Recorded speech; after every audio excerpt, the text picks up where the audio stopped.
Глава 5. Когда отцы не состоялись. Представьте, если отцы не занимаются своей функцией. Что тогда происходит с семьей? Или, например, отцы народа не справляются со своим заданием. Что происходит с народом? Так как Бог знал, что Авраам выполнит свои обязанности как отец, Бог пообещал ему, что он станет большим и могучим народом. Но что с теми нациями, отцы которых не исполняют своих обязанностей? Прежде всего откроем Второзаконие, 28 главу. Это очень интересная глава. В ней Моисей перечисляет две вещи. Прежде всего, благословения, которые придут на Божий народ, если он будет ему повиноваться. Во-вторых, проклятия, которые падут на него, если он будет непослушным Богу. Первые 14 стихов содержат в себе благословения. Остающиеся стихи с 15 по 68 перечисляют проклятия за непослушание, за нежелание ходить Божьим путем и нежелание соблюдать Божий закон. Здесь перечислены многие проклятия, но я хочу указать только на одно. Во Второзаконии 28:41 Моисей говорит: «Сынов и дочерей родишь, но их не будет у тебя, потому что пойдут в плен». Эти слова адресуются в первую очередь к отцам. Здесь сказано: «Сынов и дочерей родишь, но их не будет у тебя». Однажды я был шокирован, когда прочел, что их детей не будет у тебя, хотя ты их и родишь. Ведь это проклятие. И тогда я стал спрашивать себя, сколько американских отцов действительно наслаждаются своими детьми. Я вспоминаю молитву одного моего друга-пастора, который молился так: «Господь, помоги нам помнить, что дети – это благословение, а не тяжесть». У него было очень много детей, и мне не верилось в его искренность. Я не думаю, что сегодня большинство американских отцов наслаждаются детьми. Почему?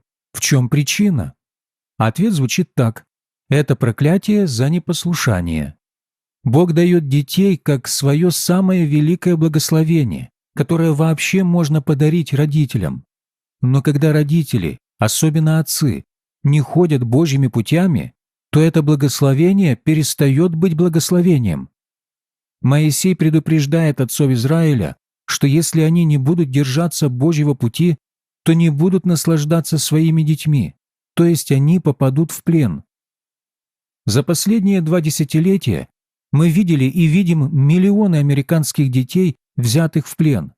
Этот плен имеет различную форму: сатанинское пленение, наркотики, незаконная половая связь, оккультизм различных видов. Это такой явный плен, который, например, имел бы место, когда бы армия инопланетян пришла к нам с другой планеты и взяла бы в плен миллионы людей. Почему эти миллионы американских детей идут в рабство, в плен? Ответ дан в Писании, потому что их отцы не выполнили свою функцию.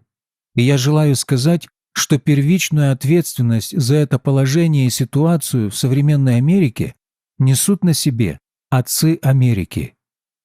Мы слышим много о юношеских преступлениях, но и хочу сказать, что юношеские преступления развиваются на основании преступлений взрослых. Мы указали раньше, что одной из ответственностей отцов в их семьях является ответственность отца как священника. В книге пророка Малахии 2:7 Господь говорит, что требуется от священника. «Ибо уста священника должны хранить ведение, и закона ищут от уст его, потому что он – вестник Господа Саваофа». Знать закон Господа – это ответственность священника. Интерпретация закона Божьему народу – это также его ответственность. Итак, священник – это посланник, или лучше, представитель Господа пред людьми. Это, конечно, можно применить только к отцам, исполняющим роль священников. Его уста будут хранить знания, его дети и семьи должны искать Господа Бога своими устами. Он должен быть Божьим представителем. Что же случается, когда священник пренебрегает своей службой? Когда мы читаем книгу пророка Осии 4:6, то видим, что Бог сделает семье, народу и целой цивилизации, когда священники пренебрегут своими обязанностями.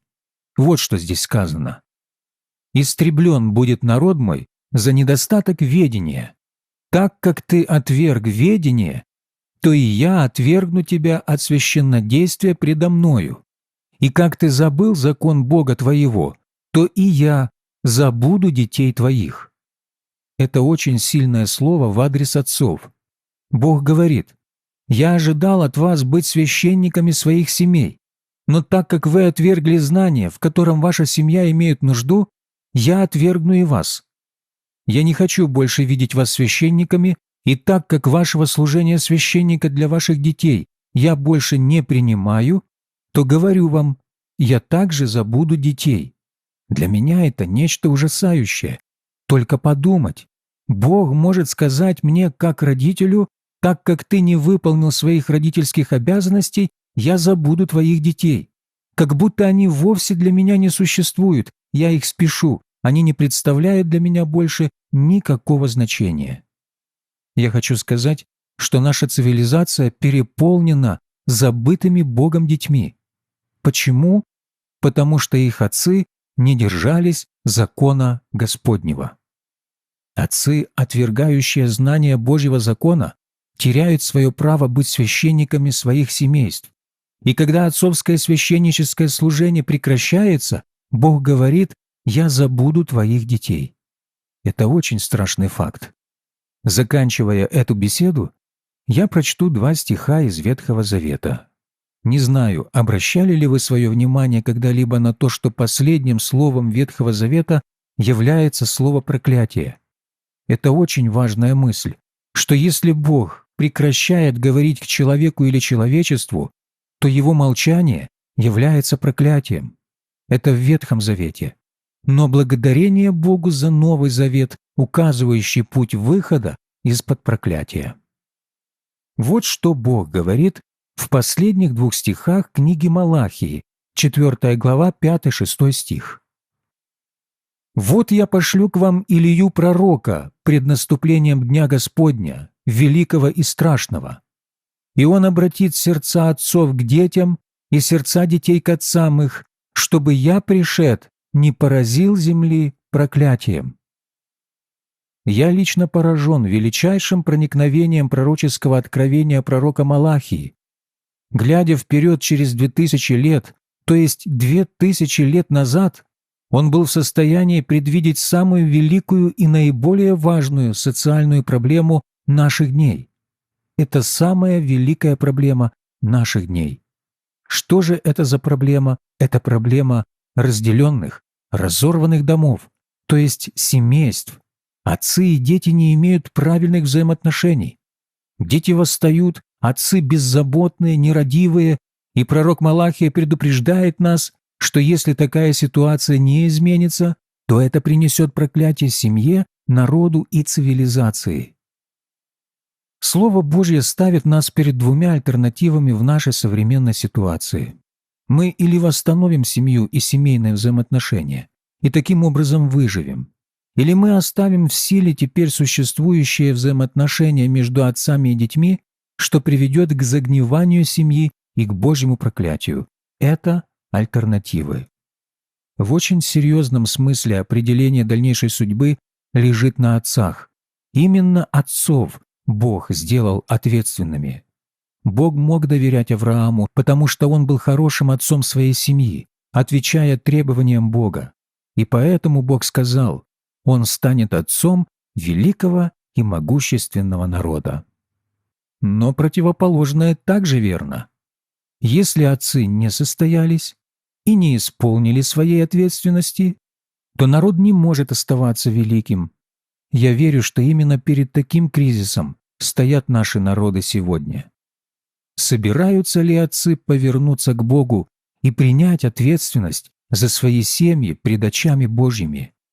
Или произойдет противоположное, моральное и социальное крушение, начавшееся в семье и разрушающее семью, и все это будет продолжаться и придет к своему неотвратимому концу, являющемуся проклятием. От отцов зависит решение, которое определит будущее народов.